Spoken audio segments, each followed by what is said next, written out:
Bonjour les amis YouTube, j'espère que vous allez bien. Donc, comme convenu hier, je vais aujourd'hui donc prolonger la vidéo de Saint-Jacques-de-Compostelle, la vidéo que j'ai faite juste hier, qui expliquait pourquoi Compostelle. Aujourd'hui, je vais reparler de Saint-Jacques-de-Compostelle, mais plus pour rentrer dans les détails pour ceux qui sont intéressés, de faire le chemin. On va parler donc des distances, des points de départ en partant de la France, de la Suisse ou de la Belgique. Donc, si vous êtes prêts, on y va. Alors, nous avons donc en France, en tout cas, beaucoup de points de départ de Saint-Jacques-de-Compostelle. Il faut savoir qu'à l'époque, déjà, les pèlerins, en fait, ils partaient de chez eux. Il n'y avait pas de chemin attitré ou ils partaient de chez eux. Donc, si la personne était de Lille, elle partait de Lille. Vous voyez, il n'y avait pas de point précis. Là, en fait, il y a en tout 4 villes principales de départ. Mais c'est parce que historiquement, elles ont été marquées. Donc, on va voir tout de suite les 4 voies principales. Vous avez la voie de Tours, qui passe donc par Tours, évidemment. Vous avez la voie de Vézelay, donc qui se situe quasiment en Bourgogne, du côté de la Bourgogne. Vous avez la voie du Puy-en-Velay, et vous avez la voie de Arles. Donc, évidemment, vous avez d'autres GR qui rejoignent également ces grandes voies principales. Donc, c'est également le cas du Mont-Saint-Michel. Vous pouvez partir du Mont-Saint-Michel si vous le voulez, et puis vous rejoignez derrière la voie de Tours. Donc, vous avez donc également les départs secondaires possibles en partant de Notre-Dame de Paris. D'ailleurs, la voie de Tours, on aurait pu aussi l'appeler la voie de Paris. Vous avez du Mont-Saint-Michel, comme on a dit tout à l'heure. Donc Mont-Saint-Michel et Notre-Dame de Paris, elles rejoignent la voie de Tours. Vous avez pour les Suisses également le départ principal qui part de Genève et qui rejoint le Puy-en-Velay. Donc de Genève, et il me semble également que vous pouvez même partir de Constance en Suisse.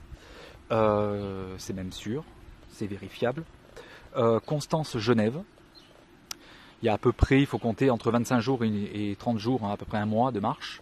Et Genève, Le Puy, et puis après vous continuez Le Puy, Saint-Jean-Pied-de-Port et Saint-Jean-Pied-de-Port, Saint-Jacques-de-Compostelle. C'est sûr que là, il faudra calculer plus de 3 mois de marche. Pour les Belges, vous avez le départ possible de Bruxelles ou de Maastricht. Vous pouvez aussi partir de Schengen. Donc Bruxelles rejoindra la voie de Tours et Maastricht et Schengen rejoindront Vézelay. Donc ça, c'était pour les points principaux de départ. Après, vous avez aussi des points qui partent d'Allemagne. Ça, c'est vrai que là, j'ai vu juste la partie francophone, mais il est bien possible également de partir d'où vous voulez. Il y en a même qui partent, d'après ce que j'ai compris, de République tchèque. Vous voyez un petit peu la distance, quoi. Après, côté espagnol, vous avez également donc le fameux, plus connu, la star, c'est le Camino Frances. Camino Frances, c'est le chemin français en français, qui est la voie vraiment la plus typique, historique. Et c'est également celle où il y a le plus de monde. Donc vous partez en plein été, en plein mois de juillet, vous avez pas loin de 200 000 à 300 000 pèlerins. Comme on a vu dans la vidéo précédente, c'est pas forcément que des chrétiens, vous avez de tout. Vous avez de toute nationalité, des fois comme je vous disais, hein, c'est un parcours sportif, un parcours religieux, bon, surtout religieux, on est d'accord. Également un parcours spirituel, se connaître soi, c'est vraiment l'idéal pour un voyage intérieur.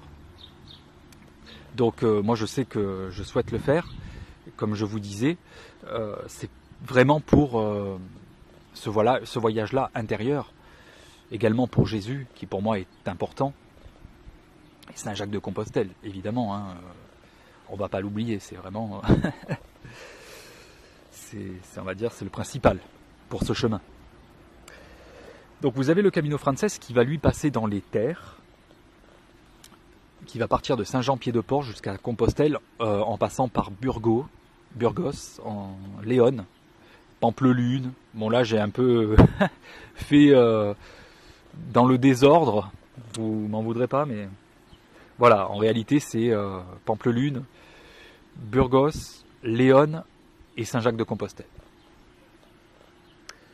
Et vous avez le Camino del Norte qui lui par contre est une variante, mais qui ne passe pas dans les terres, mais lui plutôt sur la côte atlantique espagnole, qui est vraiment beaucoup plus sportif, qui est historique également, mais c'est vraiment beaucoup plus pour le défi sportif et aussi si vous souhaitez avoir de la verdure, puisque le Camino Frances il est assez aride. Vous allez passer dans la Meseta. La Meseta c'est vraiment un plateau aride. C'est quasiment un désert. Si vous passez en plein mois de juillet, c'est des champs brûlés par le soleil. Voilà, c'est tout rouge, tout jaune, c'est la terre ocre, voyez. Que le Del Norte, c'est vraiment l'herbe, c'est vraiment la végétation, c'est plus humide. Donc maintenant, on va voir les distances, ce qui est pas mal. Les distances côté France. Donc, pour faire le Puy-en-Velay, si vous partez du Puy jusqu'à Saint-Jean-Pied-de-Port, il faut calculer 732 km pour 30 à 35 jours de marche. Donc ça, voilà, si vous voulez faire le Puy-en-Velay Saint-Jacques-de-Compostelle entièrement d'un coup, vous pouvez, mais il faut savoir que la première portion, jusqu'à la frontière, fait 732 km pour 30-35 jours de marche. En moyenne, hein, parce qu'après, tout dépendra des allures. Le Puy jusqu'à Compostelle d'un coup, il faudra calculer bien un peu plus de 2 mois. Pour 1500 et quelques kilomètres. Si vous partez de la voie d'Arles jusqu'au col du Sans-Port, donc Arles, col du Sans-Port, il faut compter 769 km pour 28 jours à 35 jours de marche. De Vézelay jusqu'à Saint-Jean-Pied-de-Port, environ 900 km pour 32 à 40 jours de marche. Tours, Saint-Jean-Pied-de-Port, 667 km pour 35 à 40 jours de marche. Genève, le Puy-en-Velay, 350 km, 12 jours à 17 jours de marche. Et si bien sûr vous faites jusqu'à Saint-Jean-Pied-de-Port, ce qui est d'ailleurs l'objectif de toute personne qui parte de Genève, il faudra calculer donc Genève-Saint-Jean-Pied-de-Port, plus de 1000 km et 50 jours de marche jusqu'à Saint-Jean-Pied-de-Port. Donc c'est pareil, là vous rajoutez 800 et quelques kilomètres si vous allez le faire entièrement Genève-Santiago. Il faudra calculer 1500 km plus 350, ouais, ça vous fait à peu près 2000 km et à peu près 3 mois de marche. Donc maintenant les distances côté espagnol. Si vous prenez le Del Norte, le Camino del Norte, de Bayonne à Compostelle, vous allez avoir 880 km, soit environ 39 étapes. Plus 3 jours si vous comptez aller jusqu'à Fisterra. Vous savez, Fisterra, c'est vraiment le terminus, parce que beaucoup partent pour Compostelle, mais en réalité, après, vous avez le choix. Soit vous arrêtez à Compostelle, puis c'est fini, le pèlerinage est terminé, soit vous décidez d'aller jusqu'à Fisterra, et dans ce cas-là, vous arrivez à Compostelle, vous prenez votre diplôme, enfin c'est ce qu'on appelle un diplôme, et de là, vous avez le choix si vous voulez continuer jusqu'à Fisterra, jusqu'à la côte. C'est vraiment, parce que Compostelle c'est une ville qui est plutôt dans les terres, et si vous décidez d'aller jusqu'à la mer, il faudra compter 3 jours de plus. Donc vous arriverez à Fisterra, et puis le terminus que je crois est à Murcia. Murcia, c'est un petit village côtier de Galice. Donc d'ailleurs, il y a une très bonne légende là, qui dit que une fois que vous allez à Fisterra, vous déposez une chaussure, vous la laissez là-bas. Vous déposez la chaussure et c'est la légende, c'est tout pèlerin de tout âge, depuis la nuit des temps, on fait ça. Après vous avez donc également, en partant donc de Del Norte, la possibilité de faire une bifurcation, de prendre une variante, de prendre donc à mi-chemin le camino qu'on appelle Primitivo. Donc soit vous prenez le Del Norte tout court et vous allez jusqu'à Compostelle, soit vous prenez le Del Norte et puis vous coupez par le Primitivo entre temps, et là vous passerez donc en plein dans les monts Cantabriques. C'est magnifique, ils appellent ça les Picos de Europa, pics d'Europe. Vous coupez par la montagne en fait. C'est extraordinaire, hein. J'ai vu des photos, ça a coupé le souffle. Donc il traverse les monts Cantabriques. Et puis évidemment vous avez après le Camino Frances, le plus connu, qui part de Saint-Jean-Pied-de-Port à Saint-Jacques-de-Compostelle, 800 km environ. Et puis c'est toujours pareil, hein, plus 3 jours de marche si vous comptez aller jusqu'à Fisterra et Muccia. Donc voilà, donc on a vu brièvement les distances, donc pour ceux que ça intéresse. Maintenant, comme je vous disais hier dans la vidéo, si vraiment vous voulez le faire, bon là c'est pas le moment, hein, vous avez bien compris que malheureusement, je pense, enfin moi c'est mon avis, mais je pense que ceux qui l'avaient prévu de faire le chemin en 2020 devront malheureusement annuler.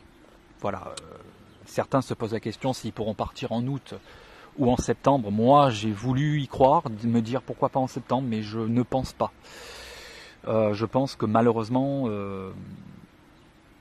on n'en sait rien en fait. On est trop dans le flou pour pouvoir prévoir un départ quelconque, hein, que ça soit Compostelle ou ailleurs. Donc c'est pour ça que moi maintenant je vais plus taper sur 2021. Mais en tout cas si vous voulez le faire, faites-le. Faites-le parce que franchement c'est un chemin. C'est là en fait, c'est ce chemin en fait où on apprend à se connaître soi. Des choses qu'on soupçonnait pas finalement de soi, ben on peut le découvrir sur le chemin. C'est même pas, on peut, c'est sûr. On apprend à se connaître. On voit en face nos difficultés et puis nos peurs. Donc vraiment, si vous avez des questions, certains disent même je ne suis pas capable, je suis trop vieux, j'ai tel problème de santé. Sachez que c'est... Bon après évidemment, s'il y a des limites, mais sachez que c'est ouvert à tout le monde. Voilà, il y en a beaucoup qui ont pu le faire et qui se sont surpassés et qui ont réussi à le faire entièrement en fait. Donc voilà, c'était mon avis personnel. Donc j'espère qu'en tout cas ça vous aura un peu éclairé sur les distances si vous avez des questions là-dessus. Il y a également d'autres vidéos qui en parlent. Donc voilà, moi je sais que si vous avez des questions, n'hésitez pas à les poser en dessous de la vidéo. Je vous souhaite une très très bonne après-midi et à très vite.